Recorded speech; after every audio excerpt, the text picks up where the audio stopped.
ಈಗ recent ಇಯರ್ಸಲ್ಲಿ cancer incidence ತುಂಬ ಜಾಸ್ತಿ ಆಗ್ತಾ ಇದೆ. ಈಗ ಇನ್ಸಿಡೆನ್ಸ್ ಯಾಕೆ ಜಾಸ್ತಿ ಆಗ್ತಾ ಇದೆ ಅಂತ ನಾವು ನೋಡೋದಾದರೆ, ಒಂದು ಪಾಪ್ಯುಲೇಷನ್ ಜಾಸ್ತಿ ಆಗ್ತಾ ಇದೆ ನಮ್ಮಲ್ಲಿ, ಇನ್ನೊಂದು ಲೈಫ್ ಎಕ್ಸ್ಪೆಕ್ಟೆನ್ಸಿ ಅಂತ ಏನು ಹೇಳ್ತೀವಿ ಅದು ಜಾಸ್ತಿ ಆಗ್ತಾ ಇದೆ. ಈಗ 2000ಅಲ್ಲಿ ಇಂಡಿಯನ್ ಲೈಫ್ ಎಕ್ಸ್ಪೆಕ್ಟೆನ್ಸಿ ಅಂದರೆ ಆ್ಯಾವ್ರೇಜ್ ಪರ್ಸನ್ನು ಒಂದು 60 ಇಯರ್ಸ್ ತನಕ ಲೈಫ್ ಎಕ್ಸ್ಪೆಕ್ಟೆನ್ಸಿ ಇತ್ತು.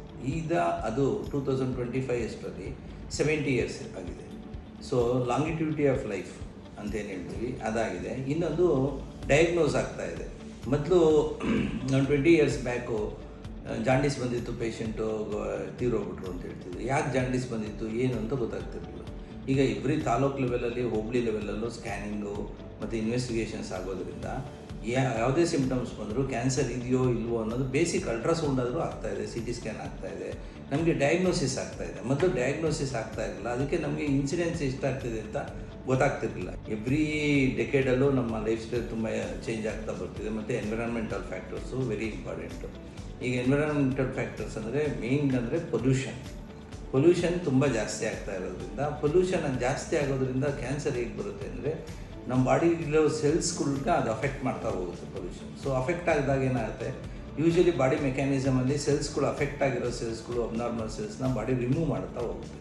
ಬಟ್ ಕೆಲವು ಸೆಲ್ಸ್ಗಳು ಜೆನೆಟಿಕಲಿ ಮ್ಯೂಟೆಂಟ್ ಆಗಿಬಿಡುತ್ತೆ.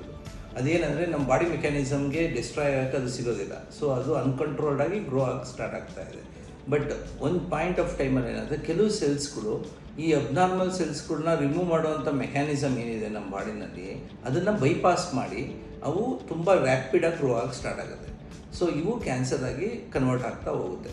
ಇನ್ನೊಂದು ಏನಂದರೆ life style modification. Life style ಹೇಗೆ ಮಾಡಿಫಿಕೇಷನ್ ಆಗ್ತಿದೆ ಮೊದಲಿಗೂ ಈಗಲೂ ಅಂದರೆ, ಈಗ ಒಂದು ನಮ್ಮ ಸೆಡೆಂಟ್ರಿ ಲೈಫ್ ಸ್ಟೈಲ್, ಈಗ ಜಾಸ್ತಿ ಎಕ್ಸಸೈಸಸ್ ಮಾಡೋಕ್ಕೆ ಟೈಮ್ ಸಿಗ್ತಾ ಇಲ್ಲ ಜನಗಳಿಗೆ. ಸೊ ಈಗೇನಾಗಿದೆ ಅಂದರೆ, ಬೆಳಗ್ಗೆ ಬರ್ತಾರೆ, ಸಾಯಂಕಾಲ ಹೋಗ್ತಾರೆ. ಈಗ ಡಯಾಬಿಟೀಸು, ಹೈಪರ್ ಟೆನ್ಷನ್ನು ಇದೂ ಜಾಸ್ತಿ ಆಗ್ತಾ ಹೋಗ್ತಿದೆ. ಅದೇ ರೀತಿ ಸೆಡೆಂಟ್ರಿ ಲೈಫ್ ಸ್ಟೈಲ್ ಇರೋದ್ರಿಂದ ಕ್ಯಾನ್ಸರ್ ಇನ್ಸಿಡೆನ್ಸ್ಗಳು ಜಾಸ್ತಿ ಆಗ್ತಾ ಹೋಗ್ತಿದೆ. ಇನ್ನೊಂದು ಫುಡ್ ಹ್ಯಾಬಿಟ್ಸ್, ಮೇನ್ ಅಂದರೆ ಫುಡ್ ಹ್ಯಾಬಿಟ್ಸು. ಈಗ ನಾವು ಫುಡ್ ಹ್ಯಾಬಿಟ್ಸಲ್ಲಿ ಏನೇನು ಚೇಂಜಸ್ ಆಗಿದೆ ನಮ್ಗೆ ಗೊತ್ತಿರೋಂಗೆ, ಈಗ ಒಂದು ಪ್ರಿಸರ್ವೇಟಿವ್ ಇರೋವಂಥ ಫುಡ್ಸ್ನ ಜಾಸ್ತಿ ತಗೋತೀವಿ. ಒಂದು ಅವಾಯ್ಡಬಲ್ ಫುಡ್ ಹ್ಯಾಬಿಟ್ಸು, ಇನ್ನೊಂದು ಅನ್ಅವಾಯ್ಡಬಲ್ ಫುಡ್ ಹ್ಯಾಬಿಟ್ಸ್. ಈಗ ಅನ್ಅವಾಯ್ಡಬಲ್ ಅಂದ್ರೇನು, ಈಗ ನಾವು ನಾವು ಮೊದಲೆಲ್ಲ ಹಸುನೇ ಹಾಲು ಕುಡಿತಿದ್ದು. ಈಗ ಡೆಫಿನೆಟ್ಲಿ ಹಸು ಹಾಲು ಎಲ್ಲೂ ಸಿಗೋದಿಲ್ಲ, ನಾವು ಡೈರಿಯಿಂದನೇ ತೊಗೋಬೇಕಾಗತ್ತೆ. ಸೊ ಡೈರಿ ಹಾಲಲ್ಲೂ ನಮಗೆ ಪ್ರಿಸರ್ವೇಟಿವ್ಸ್ ಆ್ಯಡ್ ಮಾಡಿರ್ತಾರೆ. ಸೊ ಇದು ಅವಾಯ್ಡ್ ಮಾಡೋಕ್ಕಾಗಲ್ಲ. ಸೊ ಇದನ್ನು ನಾವು ತೊಗೊಳ್ಳೇಬೇಕು.